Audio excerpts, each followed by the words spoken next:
Hello little foodies, welcome to Teja food. మనం ఈరోజు చేసుకోబోతున్న special Mysore bonda.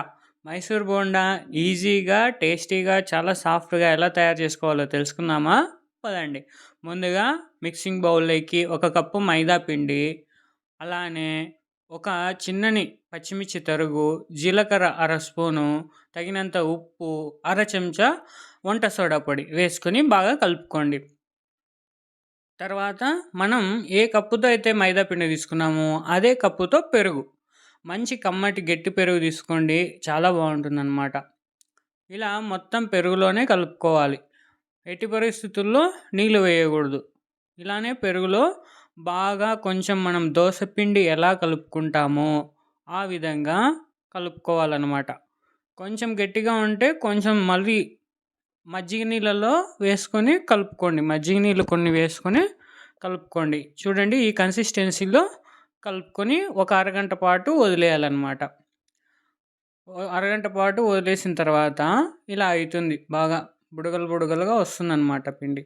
తర్వాత ఒక కడాయి తీసుకొని అందులోకి మనం చేతిలో కొంచెం కొంచెం తీసుకుంటూ ఇలా ఉండలు ఉండలు వేసుకోవాలన్నమాట. చూడండి ఎలా పొంగుతున్నాయో.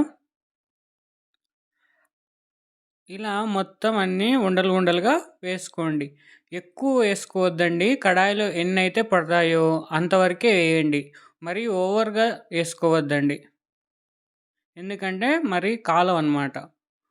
ఇలా మొత్తం కలుపుకుంటూ మీడియం ఫ్లేమ్‌లో బాగా ఎర్రగా వేపుకోవాలి. మరీ ఎక్కువ ఎర్రగా వేపుకుంటే మళ్ళా నల్లగా అయిపోతాయి తీసిన తర్వాత. అందుకు ఇలా గోల్డెన్ బ్రౌన్ కలర్ వచ్చేదాకా వేయించుకోండి. అంతే అండి. ఎంతో టేస్టీగా ఉండే మైసూర్ బోండా రెడీ. చాలా సాఫ్ట్‌గా, స్మూత్‌గా చాలా బావుంటాయి. ఈవినింగ్ స్నాక్స్‌గా చాలా బావుంటాయి. ఎంతో ఈజీగా ఇలా ఒకసారి ట్రై చేసి చూడండి. ఎలా వచ్చిందో కామెంట్ జేయండి. ఈ వీడియో గనుక నచ్చినట్లయితే మన ఛానల్‌ని అయితే తప్పకుండా సబ్స్క్రైబ్ చేసుకోండి, షేర్ చేయండి, లైక్ చేయండి, కామెంట్ చేయండి. మరొక వీడియోతో మళ్ళీ కలుద్దాం. Thank you for watching.